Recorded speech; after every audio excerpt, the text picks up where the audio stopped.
আসসালামু আলাইকুম। ইসলামী ধারার 5টি ব্যাংকের গ্রাহকদের জন্য চরম দুঃসংবাদ হতে যাচ্ছে। আপনারা জানেন যে বাংলাদেশ ব্যাংকের গভর্নর ডক্টর আহসানিস মনচুর স্যার ঘোষণা দিয়েছিলেন ব্যাংক রেজুলেশন অধ্যাদেশ অনুযায়ী 5টি ইসলামী ব্যাংক একীভূত করবে। কিন্তু ডক্টর আহসানিস মনচুর ঘোষণা দেওয়ার পরই আপত্তি জানায় এক্সিম ব্যাংক। আপত্তি কেন এক্সিম ব্যাংকের, এই বিষয়ে জানতে চাইলে এক্সিম ব্যাংকের চেয়ারম্যান বলেন, আমরা একীভূত হব কেন? আমরা একাই আমাদের ব্যাংকিং কার্যক্রম চালাবো। শুধু তাই নয়, কেন অতি দুর্বল ব্যাংকগুলোর সঙ্গে তাদের মেলানো হচ্ছে স্পষ্টভাবে সেই কারণও জানতে চায় প্রতিষ্ঠানটি।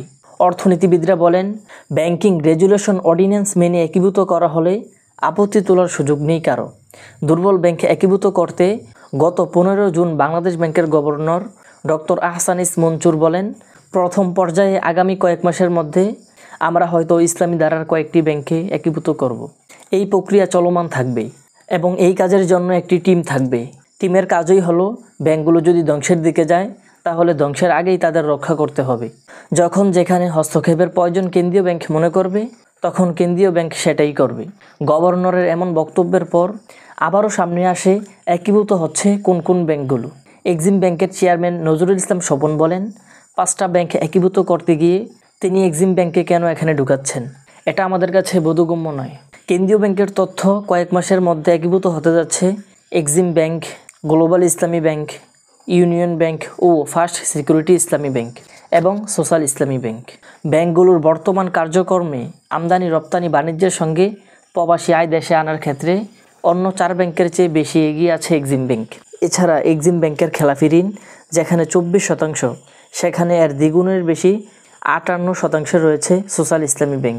আর শতভাগ খেলাফি ঋণের দিকে হাঁটা ফার্স্ট সিকিউরিটি ইসলামী ব্যাংকের রয়েছে 93% এবং গ্লোবাল ইসলামী ব্যাংকের রয়েছে 94% ও ইউনিয়ন ব্যাংকের খেলাফি ঋণের পরিমাণ 96%।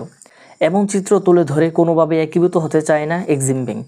এক্সিম ব্যাংকের চেয়ারম্যান বলেন, বাকি 4টি ব্যাংকের মোট ব্যবসা এক্সিম ব্যাংকের থেকে কম। এমনকি শুধু এটি কম নয়, বিশাল অঙ্কের কম।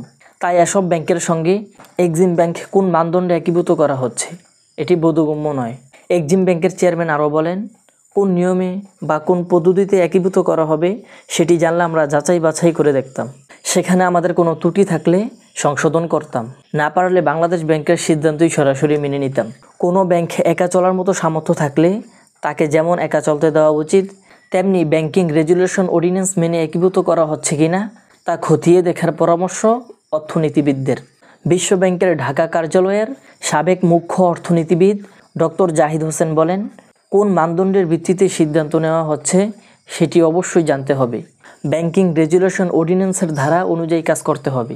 আইনগত সেই সুযোগটি কী বা রেজুলেশনের প্ল্যানটি কী তা অবশ্যই ব্যাংকে আগে জানাতে হবে।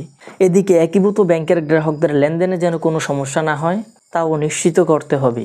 তেমনি ব্যাংকের যে কর্মী রয়েছেন তারা যাতে চাকরি না হারায় সেই বিষয়টিও নিশ্চিত করতে হবে বাংলাদেশ ব্যাংকের। তো এসব তথ্য থেকে জানা যায় আবারও 5টি ইসলামী ব্যাংকে একীভূত করা নিয়ে ঝামেলা সৃষ্টি হচ্ছে। ভিডিওটি ভালো লাগলে লাইক দিন এবং শেয়ার করে সবাইকে জানার সুযোগ করে দিন। চ্যানেলটি এখনও সাবস্ক্রাইব করে না থাকলে সাবস্ক্রাইব করুন।